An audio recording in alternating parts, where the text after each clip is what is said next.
This is the BBC. Dear brothers and sisters, all are welcome here at the Confessions podcast, whether saint or sinner. Hello and welcome. It's another Confessions podcast from your friends at the BBC, where incredibly sinful members of the public come to tell their tales, as you know, of deceit, debauchery and deception, being judged as ever by the moral compass of the nation, which is Bobby Pryor, and Joe Wiley, who just speaks for every woman and every man. It's all I can do. It's all I can do. This week's confession includes Theo's sibling shocker, which is called One Way or a Brother. We have John's maternity mishap, See My Baby Dive.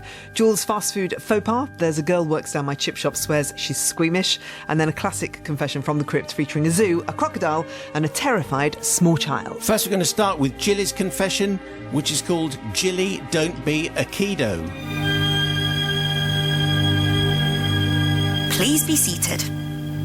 This one has gone through, I should tell you, an extra level of compliance. Ooh, like these. There's a special extra area of this building where it's had to go. Is it cheeky? No, not particularly. Well, you'll see why as we get through. Jilly says, I want to get something off my chest about my time at the Royal Military Police, or RMP for short, who I joined as a young woman and served for 13 happy years. I was serving in Hong Kong in 1981. We had a pretty sweet setup as we were out in the sticks and largely got ignored. I was a young corporal at the time and having a ball. However, all that changed when we got word that the Provost Marshal, the Royal Military Police's highest ranking officer, was going to visit Hong Kong. We were told that he would be doing a visit of all of the RMP locations, including ours, and our commanding officer decided that we would all do small role plays to show every aspect of our work in the new territories. Weeks of painting and polishing and other preparation began, but the first big dress rehearsal did not go down well. The local brass felt that the women were underrepresented, which meant that I got roped in to presenting an Aikido display as if I was an instructor. This is the martial arts that we were talking about before. Now, I was a million miles from actually knowing anything about this at all, but all I had to do was to learn the script and direct the lads and lasses accordingly. I was promised I'd have no questions to answer, and the Provost Marshal would be whisked off straight afterwards to go and see something else. So the big day arrives and we all waited for the Provost Marshal, who was affectionately nicknamed Squeaky Jack, which I think is very funny for some reason. I ran through the routine with the team and it was all going well. I remembered my lines. I said Kazushi and Yamabiko when needed, and our big finish was one of the other corporals, dressed as an old lady, getting, in inverted commas, mugged. She amusingly bested her attacker with a series of throws, and the Provost Marshal laughed in all the right places. He was about to be led away by my officer commanding and our regimental sergeant major, but just as I thought I was off the hook, the Provost Marshal turned to me and said, "So you're the Aikido instructor, are you? How long have you been doing this kind of thing?" I almost said, no and 5 minutes, but my two superiors were frantically nodding at me, looking very stern behind the Provost Marshal's back. What I actually ended up by saying was more like a strangled, yes, 5 years. He smiled and said, "Good for you, well done, carry on." And with that, the ordeal was over. I lied to the highest-ranking officer in the RMP, but I got away with it. What I couldn't have known was that he carried this exchange with him for at least a year. And so when he started to plan the Queen's visit to one of our barracks back in England for the bicentenary, he decided to put together a similar day of demonstrations and mock-ups. And much to my dismay, I got news that the Provost Marshal wanted me flown over especially to present that Aikido display for Her Majesty. The big day arrived and my proud parents, who were also left with the impression that I'd worked hard and elevated myself through endeavour and dedication, they all came to watch. Luckily, lightning struck twice and I bluffed my way through it again, although I inexplicably went off script and at one point offered to show the Queen one of the Aikido holds. I think it would be treason to actually give Her Majesty a Chinese burn, but I blush to say that I did offer. I don't think you do that. No. Apart from that blip, everything went very well. As a key contributor to the day, I even managed to get invited to lunch with the Queen. In fact, I ended up sitting with her for the whole lunch service, and it's fair to say I did everything I could to dodge the subject of my rise to Aikido instructor after only 4 years in the army. Fortunately, the Queen is an excellent conversationalist, but I spent the lunch in a state of frayed nerves lest my deception was discovered.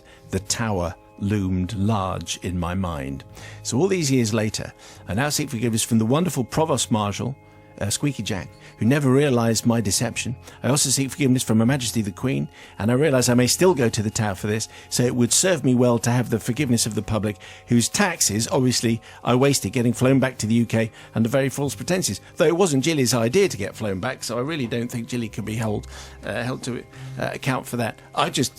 That must be the only time Her Majesty the Queen has been offered a Chinese burn, I would have thought. Who knows? Anyway, it's Jilly's tale from the Royal Military Police, which is what she was in 1981. Joe, what did you say there? Get out of here. No way. This is deception on a grand scale, and I think probably deserves to be in the Tower. Why didn't you just get out of it? When you were asked to be flown over there, why don't you just make an excuse, just not go along? Instead, you just deceived the Queen. Following orders. And the Provost Marshal, yeah. So no, not forgiven at all. This is a bad thing you did. As soon as Her Majesty turns up in a confession, it goes to different levels of compliance. Did you ask the Queen? No, Is that no, what no. you did? No. Well, no, it's the member of staff who looks after these kind of things. Oh. Bobby Pryor. I'm surprised at Joe, because I thought you would forgive. I'm going to forgive. The reason why is you didn't really have any alternative. If you break one rule, you're going to upset somebody else. And I think if you just sat at that lunch and said to the Queen, I've got a confession, I don't know her, but I think there's just a little bit about her that would laugh, that would actually find it quite amusing. If you said, look, it's happened like this, and it's happened like this, I think actually she would have also forgiven. No, she would have scowled and she would have said, away, off to the Tower. The Confessions Podcast. Simon and the Collective, my daughter's birthday is approaching. It's been a wonderful year of her life, albeit exhausting for her mother, Judith, and I. But pangs of guilt, he doesn't actually say, I think it's her first birthday, anyway. Pangs of guilt hit me when I think back to the day of her birth, with increasing intensity as the birthday party comes closer, or maybe not. You may well wonder why such a joyous occasion should fill me with such guilt. Well, this is the confession. I should start by explaining we also have a son, 2 years older. So when our daughter was born, I felt pretty confident in my fatherhood knowledge of the birthing process. I was well prepped, emotionally, physically, logistically. Everything was in place for her birth, so much so that I had even remembered to put a new toothbrush into our hospital bag. That was as a result of lesson learnt from my son's birth. Loving and encouraging words to your best beloved in labour means little when your breath smells like a passing bin lorry. So, bin juice. I had learnt. One thing I had not accounted for when my daughter was born was the 40 long hours Judith had to endure from first contraction to delivery. Seeing my wife's grit, determination and sheer endurance in those long hours of labour has formed a new level of respect for a mother's tolerance to pain. However, 30 hours in, and Judith's strength was waning. It was decided that an epidural was needed. Without wanting to go into details of the procedure, this presented an excellent opportunity for me to prove that I was indeed the strong and dedicated husband that my wife needed at this difficult time. Under careful instruction from the midwife, I took my position at my wife's side, holding her shoulders to ensure the anaesthetist could complete the procedure through the onslaught of contractions. It wasn't pretty, and it wasn't long before I felt like a fairly useless spare part. You have to keep very still. That's the one thing with an epidural, you cannot move. I'm sure he was doing his best. Not him, her. He was doing his best in encouraging her to be still. Okay, holding her. I was at least safe in the knowledge that my breath was fresh, so I concentrated my efforts on whispering encouraging phrases. You've got this. You can do it. Nearly there. That kind of thing. Aww. I kept my eyes firmly fixed on Judith's face, so as not to give away my feelings of absolute horror at the thought of what the doctor was doing behind her back, literally. At this point I felt a slight change to my body's temperature. I felt warm and a little dizzy. I turned my head toward the midwife and tried to say, I think I feel faint. What actually came out was, slurred, nonsensical. The next thing I remember, I was flat on my back, looking up at the very bright ceiling light. Gradually, the faces of the midwife and anaesthetist came into focus, and I vaguely heard them telling me that it was all going to be all right. Similar to what I'd just been telling my wife, really. But in my confused state, my only reply was, "Where am I?" Needless to say, I was left on the floor with a pillow under my head, whilst the medical professionals, having checked that I was not having a cardiac moment, returned to the much more pressing need of attending to my wife. In my now peaceful state on the floor, I was vaguely aware of some panicky screams here and there, very concerned for her apparently dying husband, so my wife says, but the screams to me seemed distant, almost dreamlike, certainly none of my concern. My state of semi-consciousness reminded me of the last time this happened, during a visit to the vet when my cat was neutered, but that's another story. Meanwhile, you've got form, John. Meanwhile, back in the hospital, some of the other kind staff on the ward left a sweet cup of tea and a biscuit, which was clearly from their staff room, beside me on a side table. These biscuits were devoured, as I was very hungry when I came round. The final few hours were a lot less dramatic, as the epidural had worked perfectly, making Julie's contractions significantly less painful. I was still fairly dazed from my own episode. Our beautiful daughter was born without further incident or my involvement. Therefore, obviously, forgiveness from the following. Firstly, to my wife Judith, who was already going through a highly stressful labour, made worse by me collapsing in a heap on the floor. Secondly, to the kind and very skilled midwife and anaesthetist who had to tend to my needs midway through a potentially risky medical procedure. And thirdly, to all the staff on the ward that night who donated a tin of biscuits to me and did not expect me to eat the lot, which is what I actually did. Finally, to my daughter for making my own lapse in bodily and mental capacity overshadow her actual birth. Well, you know, John feels really bad about it. He'd taken all the preparations. He thought he knew what he was getting himself involved with, but it turned out he couldn't cope. Young Joe. I don't think you can hold this against him, to be honest. I mean, it's pathetic. It's pathetic, but you know, when you're going to go, you're going to go. And obviously, he was just not having the best of times. Obviously, his wife wasn't either, particularly, but she was giving birth. So there's nothing to forgive, really. So I would forgive. Can you imagine being his wife, though? You know, you're giving birth is bad enough, and then you see your husband keel over. Well, with my last one, I remember giving birth, and my husband had been to a gig, and I'd had to call him back and go, "Oi, I'm going to be having this baby, so you have to come back." And then he came to the hospital, and it was in the dead of night, and he was really tired, and he was like, "I'm just going to have a little sleep over here in the corner." So he lay down. Thanks for your This help. is Disco Sevilla. Lay down, and I remember just like looking at him, just going, "I'm about to give birth and you're having a kip in the corner of the room." But he was very tired, he assured me. But anyway, so I'm going to forgive John because there was nothing he could do. All right, Sister Bobby. I wonder whether John been on the gas and air secretly or hadn't eaten and was so full of adrenaline that he keeled over. I think actually, John, you might have done your wife a favour because maybe you weren't helping much and maybe lying down safely on the floor where you could do no harm was the best place for you. So, on that account, you're forgiven. The Confessions Podcast. That was John's confession, See My Baby Dive, which prompted a deluge of similar stories on the People's Verdict, including this rather gruesome one from Tim in Rochester. Simon, I was reading Jack the Ripper while my wife was ready to have our second. What? When they rushed her down for her C-section, I thought it was a rather good time to hide the book. I'm still in trouble for that 30 years later. Yes, I'm not surprised. What a horrendous thought. Going in for maternal purposes and you've got Jack the Ripper with you. Why would you do that? Why would you do that? Still to come, we'll find out what the bleep prompted this reaction from me and Bobby in this confession. Emily went to wash her hands, and it was then she realised that disaster had already struck. Because after she washed her hands, she suddenly remembered that she had a on her finger. Oh, no! It's funny how a bleep makes it worse. Somehow. I don't know if it does. Yeah, your mind wanders to far darker places than the reality of what it actually is. Unless this week really is something awful. And while you ponder that, why don't we wander over to the parish notice board to see what you'd be getting in touch with this week. Joe, what do you have? So we have an interesting email from Trevor from Benfleet in Essex about last week's podcast. It goes like this. Dear Simon, Joe and Bobby, today I was listening to last week's podcast while travelling to work on the tube, and I came to the part where you read out another listener's email about listening to confessions at a slower speed. You then played part of the previous confession, Slow Down, which I found very amusing indeed. On hearing the slow down voices, I actually thought that Simon sounded like the recently departed Dennis Norden, and Joe sounded like Noel Fielding. I would have no problem with that. I'm very happy to be compared to Noel Fielding. Please have another listen and see if you agree. Well, in case you missed what Trevor is talking about, here's me slowed down, followed by Dennis Norden. Imagine putting your foot in the bed and then feeling the suckers of a dead squid.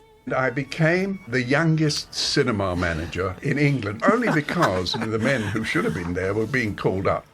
Well, Trevor, you got a point, I think. Okay, that's okay. Here we go. Imagine putting your foot in the bed and then feeling the suckers of a dead squid. I became the youngest cinema manager in England, only because the men who should have been there were being called up. I think that was class. And here is me compared to Noel. Cannot bear fish of any kind, anything. Just think that's how I think. And so I've got a bit of a weird point of view. Yeah, It's true. The intonation is exactly right. Cannot bear fish of any kind, anything. Just think that's how I think. And so I've got a bit of a weird point of view. I love him. Noel is like a slurred Joe Wiley. Yeah.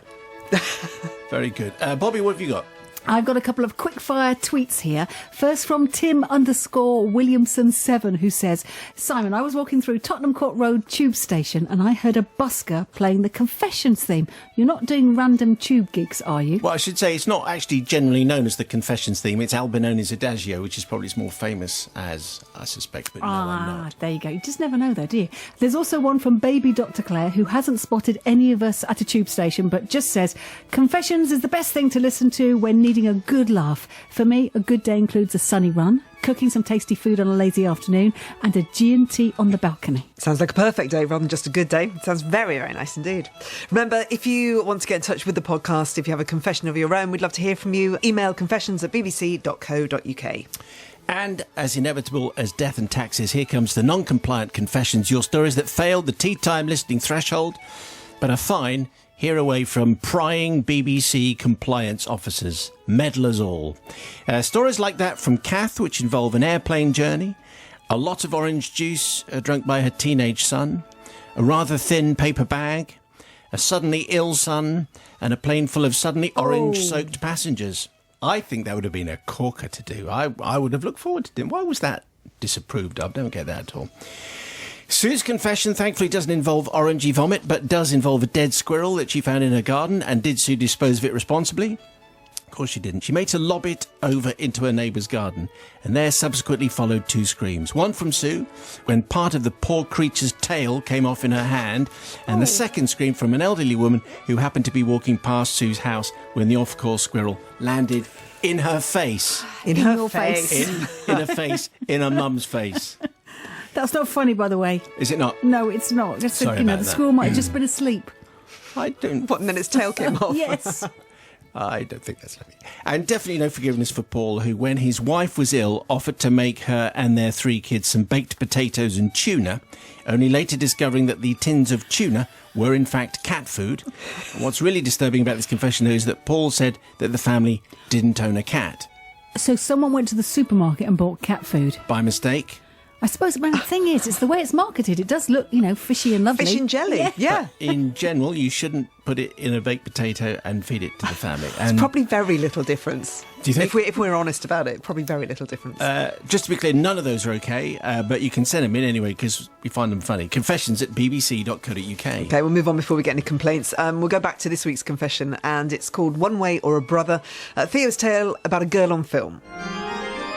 The Confessions Podcast.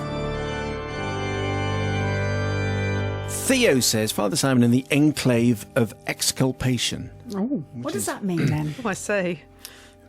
We'll come back to that. Yeah. This event took place about 50 years ago, and although it hasn't been burning my conscience for much of that time, I recently recalled the terrible event, for which I am now very contrite, conveniently.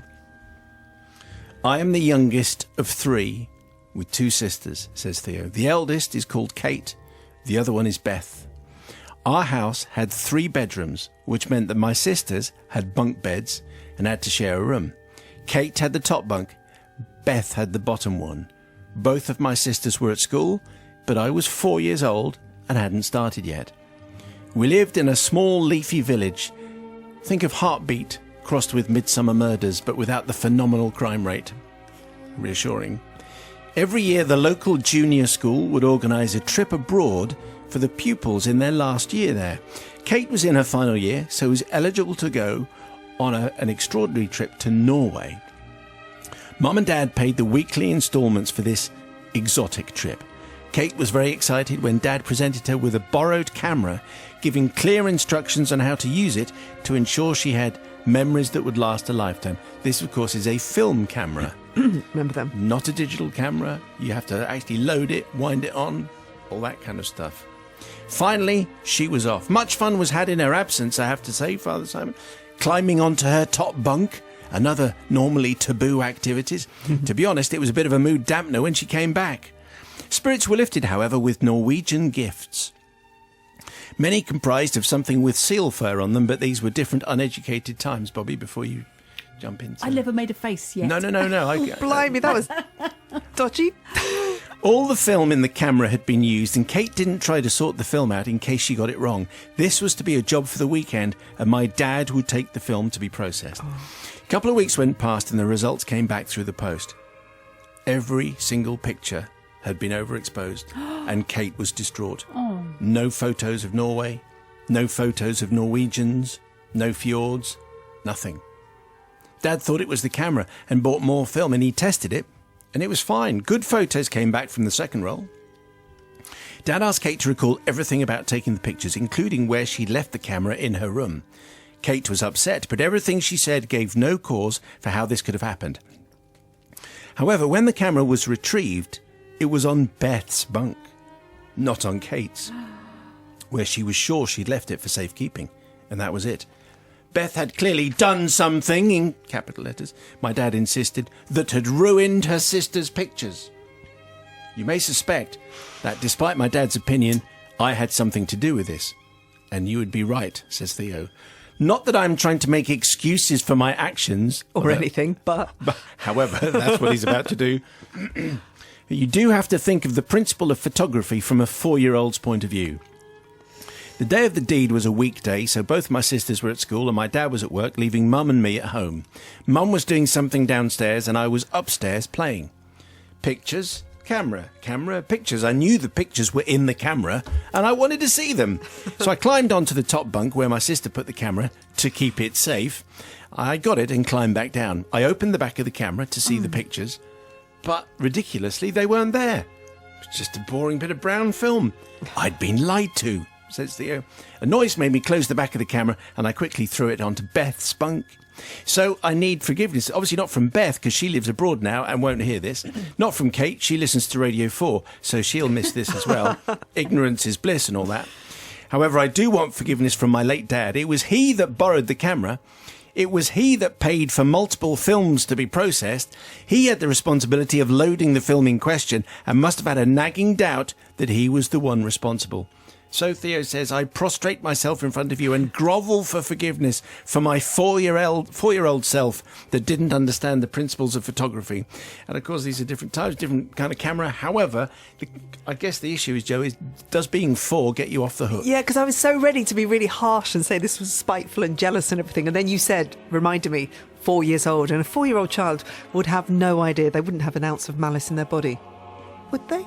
Anyway, so I think this is a case of very unfortunate, blameless, bad behaviour. So bad behaviour, but didn't intend to, was just trying to solve the mystery of where the pictures came from. So completely forgiven. Most of the cameras I remember, a 4-year-old would struggle to open the back of. Anyway, so clearly Theo is quite ingenious and had to work very hard, Bobby Pryor. Yeah, the thing is, of course, now when you can go in and the pictures are in there when you take them, which is fabulous. It's difficult because you're 4. The thing is, you climbed on her bunk and took something. You knew it was wrong. You just didn't know what would happen. Moral I'm just compass. saying, you did climb up there, but actually, you're right. You were 4. You were cute. It was fine. You're forgiven. The Confessions Podcast. Dear Father Simon and the Sisters of Mercy. That kind of works. Oh, yeah. This is from Jules, by the way. Thank you, Jules. I approach the altar of forgiveness not for myself, but on behalf of a most beloved little sister. Let's call her Emily. I should tell you, this is one of those confessions where, again, it depends where you are in the pecking order of your family as to how you're going to feel about this. Even after the passing of 40 years, she still visibly pales when this incident is discussed, and we do like to remind her of it on a regular basis. The place is Belfast. The year is 1977. I should tell you that at the top of this it says you have to do a Northern Ireland accent. I also have to tell you that I have no intention of trying one. Thank you very much. Emily was a 14-year-old schoolgirl, and she had just got her first job working in the local chippy a couple of evenings a week. And every Saturday, along with her friend, Sue, that's what she was doing. Things couldn't be better. Emily was working with one of her best friends, and Stan and Sarah, who owned the chippy, were nice people to work for, looked after their staff well, and best of all, there was a free parcel of chips home with you every single night. Win-win. This is a good gig. This also worked out nicely for my mum and me, as we got to eat our evening meal in peace and quiet and put our feet up with a cuppa and the latest episode of Crossroads. There'd be a number of people going, what? And then a number of other people going, oh yeah, I used to watch that. Shuey McPhee could never work out what he was all about. Emily got on well with her colleagues and always had a smile and a bit of a chat with her customers. She was conscientious and hard-working, always eager to learn, so after a few weeks on the job, Stan decided to allow her to make the pasties for the next night. Now, for those not familiar with this largely Northern Irish delicacy, the recipe calls for minced pork, onion, potato and seasoning formed into a round, then dipped in batter mix and deep fried. Put them with a portion of chips and you have a pasty supper, and in a bread roll you've got a pasty bap, that kind of thing. Okay? Wow. It's a healthy option. Easy to digest, I'm sure, yeah. After watching Stan prepare the pasties a few times, Emily was left with the task one evening after the shop had closed. She chopped the veg, put some of the ingredients through the mincer, put it all into a large bowl, rolled up her sleeves to begin the task of squishing the ingredients together and shaping them into pasty rounds. After quite a bit of time squishing and shaping, Emily had a large tray of pasty rounds ready to be battered and cooked the following evening. She showed them to Stan. Stan says, "You've done a great job, Emily." Because that's the way Stan spoke. Mm-hmm. Okay. Did he not have a Northern Irish accent? He did, but I thought on balance I'd spare move people? on. Well, it might be that he came from London, you never know. But anyway, that's the way he's speaking for this confession. Anyway, he told her that she had done a great job, and she basked in the glory of his praises at her first attempt, and how much a help she'd been to him, and life was good. She felt really good about her job. Feeling happy with her first successful attempt at doing pasties, Emily went to wash her hands and collect her parcel of chips to go home. And it was then she realised that disaster had already struck. Because after she washed her hands, she suddenly remembered that she had a plaster on her finger. Oh, no! After she'd cut herself while chopping the onions. It had bled quite profusely, so after applying a good dollop of that white antiseptic cream, she'd stuck on the plaster. A little seepage, but, it was okay. However, now the plaster was nowhere to be seen. And remember, it's 1970s, so those blue plasters were completely unheard of. You couldn't find it. Her heart skipped a beat and her knees buckled. What should she do? Obviously, the plaster was now residing within one of those lovingly prepared pasties. Well, the fact that I am writing this confession, says Jules, tells you all you need to know. Emily did not fess up, and she spent an anxious few hours the next night serving behind the counter, wondering who was going to buy the magical pasty with her used, slightly septic plaster inside. She waited for someone to return with the offending pasty and plaster, but it never happened, so presumably it was swallowed whole. Oh, good. Emily decided never to mention the incident to any of her work colleagues. She worked in the chippy until she turned 16 and left school to go on to bigger and better things. She's now a team leader in her chosen career, and her team were recently recognised with a prestigious award. Anyway, on behalf of 14-year-old Emily in her first job, eager to please and eager to learn, I ask for forgiveness, firstly from Stan, but mostly from the poor unsuspecting customer who got an extra side order with his pasty supper. Maybe I should have done a little warning for those having their tea, but I forgot.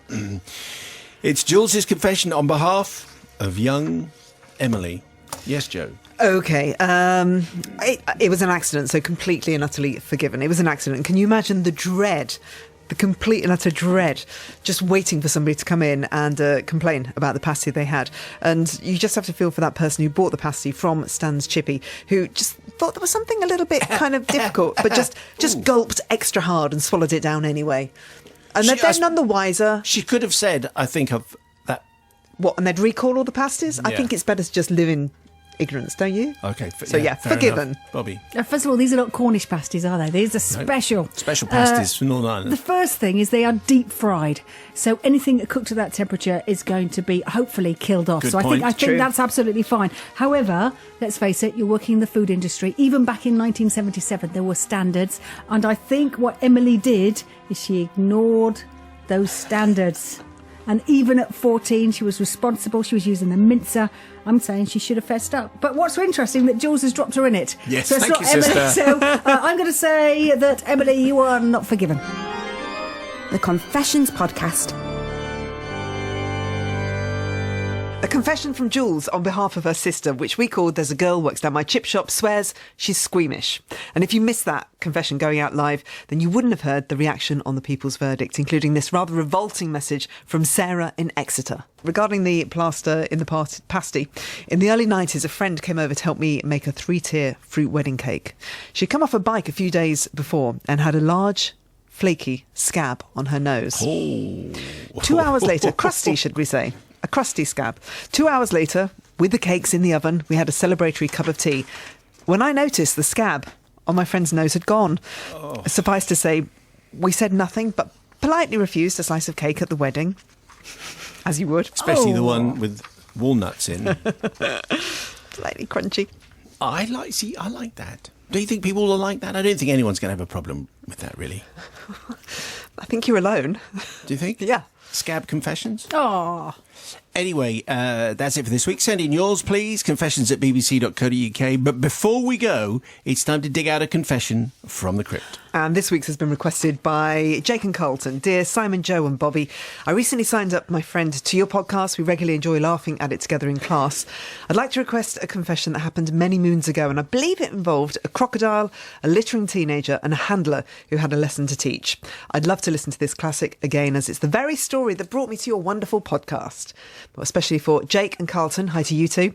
Despite ignoring their lecturers to listen to the podcast, this is the confession that we called Crocodile Shock. The Confessions Podcast. Gather round then, because Ed the zookeeper sends in tonight. Very, very promising to get a zookeeper's confession, and all zookeeper confessions very welcome. Dear Father Simon, the forgiving and wondrous collective. My confession takes place about 28 years ago and has weighed heavily on my conscience for many years. In the late 1980s, I was a junior keeper at a well-known West Country zoo. Think Johnny Morris. You remember Johnny Morris? Yeah. Yep. Bobby's looking a little bit blank. No, I do. Or she's just concentrating on the No, info. I was concentrating where that was. I do know who Johnny Morris was. Yeah, Johnny Morris. And he narrated Tales of the Riverbank, famously. Yes. Anyway, we move on. I was a keeper, Simon, in a large and popular reptile house where we had many fabulous creatures such as rhinoceros iguana, rainbow boas, massive pythons, and, of course, a pair of splendid Nile crocodiles as the centrepiece. This pair of ancient and terrifying-looking Goliaths did what most crocodiles do. Not a lot.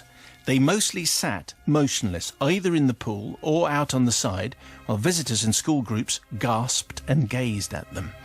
One problem we had was that occasionally visitors would actually throw things such as coins or even drink cans at the crocodiles in an attempt to make them move. This was very much against the zoo rules, as it could harm the crocs, especially if they actually ate one of the cans. To try and deter this very poor behaviour, we had a sign erected over the croc enclosure, which was written with the usual zookeeper black humour. It stated, "Anyone caught throwing items into the crocodile enclosure will be asked to retrieve it." This threat was, of course, somewhat hollow, as we hardly ever caught anyone in the act. The zoo is situated right next to a well-known all-boys college, and as a result of a historic agreement, the annoying students were allowed to enter the zoo for just 2p. So every lunchtime, the zoo had to endure several dozen of these raucous and snooty boys larking around the grounds. Yeah. Oh, I know how this is going to go. Much to the annoyance of the keepers. Thought Matt would like this one. One lunchtime, I was eating my sandwiches in the reptile house kitchen, which had a door straight into the reptile house. We often wedged the door very slightly open so we could watch visitors right by the croc enclosure, just in case we caught someone in the act. I was watching a group of 3 or 4 college boys when suddenly a floppy-haired lad... Yeah, he would be, wouldn't he? Yeah. ...finished his can of drink and, much to the amusement of his mates, threw the can over the barrier straight at the large female crocodile. She didn't budge. However, I was out of the kitchen like a man possessed and grabbed Tarquin, for that is what we're going to call him, by the collar of his overly fancy blazer and started to march him towards the gate into the crocodile enclosure, and at the same time saying, "Right, you can read the sign. I saw you throw that at the crocodile. Now you're going to go in and get it." Tarquin was laughing and shouting at me in his posh accent. "Oh, yeah, like you're not going to really do that. You'd lose your job, right?" Was that posh enough? It might not have been posh enough. Anyway, I replied saying, "Well, Sonny, today's the day I lose my job and you lose your legs." Oh, nice line. Tarquin started to change his tone pretty quickly as he realised he may be in the hands of a psycho zookeeper. And to make matters worse, as we approached the gate in the barrier, I started to jangle my keys, which always makes animals in zoos notice, and the female crocodile started to plod towards the gate in the hope of some new and interesting lunch. By this time, Tarquin was a babbling fool, and his mates were stood aghast, but also perhaps morbidly fascinated by what appeared to be about to happen to their friend. I undid the padlock. I slid open the bolt. I opened the gate by about 1 inch. Tarquin was now in full, terrified, apologetic mode, begging for forgiveness and his life. I shut the gate. I looked at Tarquin in the eye and said coldly, "Will you ever come back in the reptile house? Ever, ever?" No, I'm sorry, you'll never see me again," he begged. Father Simon and the understanding and crocodile-friendly collective. I seek forgiveness, not perhaps for depriving the crocodiles of posh-nosh dinner, but I do seek forgiveness for terrifying snooty Tarquin and perhaps leaving him slightly scarred for the rest of his life, and perhaps with the fear of zookeepers and crocodiles. Yours ever so smugly, Ed the zookeeper. Well, I kind of knew pretty much what was going to happen, as I guess you did as well, but it was an entertaining story. What zoo could it be? I can't possibly imagine. Anyway, Sister Rebecca, how I love that line, "I might lose my job, but you're going to lose your legs." Very Clint Eastwood of him. Yes. I think that was absolutely justified because, Tarquin must have been the last straw of a series of annoying students doing the same kind of thing. But there was a bit of class war going on there, clearly. Yes, because he didn't march anyone else into the enclosure and just scare Tarquin the living daylights out of them. Just Tarquin. But even so, I'm going to forgive. You absolutely can't. What kind of idiot throws things at crocodiles anyway? Well, obviously Tarquin does. Bobby from the Priory. Well, as Matt would say, these were different times, and I think zookeepers like that are endangered species, really. And I'm absolutely in full forgiveness because, even though it's a little bit against customer service protocol, no doubt, I think we could do with more of this. So you're standing with the zookeepers? Absolutely, with the crocodiles and the zookeepers. Okay. Yeah, chuck them all in. All right, let's... nothing wrong with a bit of class war, is there? Entitled Tarquin and his rules don't apply to me. Well, guess what, Tarquin? They do, pal. I also wonder whether there's a degree of envy in the zoo world between the different... because I reckon everyone wants to go to the reptile house and not many people want to go to, like, the butterfly house and stuff like that. So I would be intrigued to find that out. So I am going to forgive because he obviously worked in the coolest part of the zoo, yes, and also was threatening to throw floppy-haired Tarquin in with him. The Confessions Podcast. That was your confession for this week, especially for Jake and Carlton, and I did remember that, and it is very good in repetition. It is, and it's so funny, and there is justice for the crocodile. Which is the most Which important is important. thing. Yes. Normally the crocodile is responsible for meting out its own justice, but this time it didn't actually need to use its gnashes. There's just something about a confession from a zookeeper that just is inherently going to be interesting. So thank you very much indeed for sending and suggesting this confession from the crypt. If you have a request for a vintage confession, send over the details to confessions@bbc.co.uk and we'll do our very best to dig them out from the crypt. If you made it to the end of the last podcast, we asked you to tweet the phrase "Poor Mrs. Leamington," and thanks to Swanee, Paul Bray, Gala, Steve Jenkins, Dr. Crypt, and all the others who tweeted that. This week's code phrase is... It can only be plaster in my pasty, can't it? Or maybe a crusty, crusty scab. What do you think? I think plaster in my pasty sounds like a whole cartoon series. Yeah. So it should be that. So let's go with plaster in my pasty. Thank you. If you have something to get off your chest, any old confession that you'd like to share with us, we would love to hear it. Send it in to confessions@bbc.co.uk. We'll share it with everybody else. And don't forget to subscribe to the podcast, and you can hear the show going out weekdays, 5 o'clock on Radio 2. Thank you for downloading us. We're so appreciative. The Confessions Podcast. Go in peace. Jeremy Vine here. Just time to tell you about the What Makes Us Human podcast. Every fortnight, I welcome a guest from the world of acting, politics, religion, sport, comedy, music, anyone who has interesting things to say. And I ask them the most fundamental question of all. What makes us human? Along the way, we hear a little about them and what makes them tick, but also how they view the world and our place in it. Recently, we've had Robert Webb, Shappi Khorsandi, Akala, and even Sir David Attenborough in the chair right here in the studio. We would love to have you on board, so just search for What Makes Us Human wherever you find your podcasts and subscribe.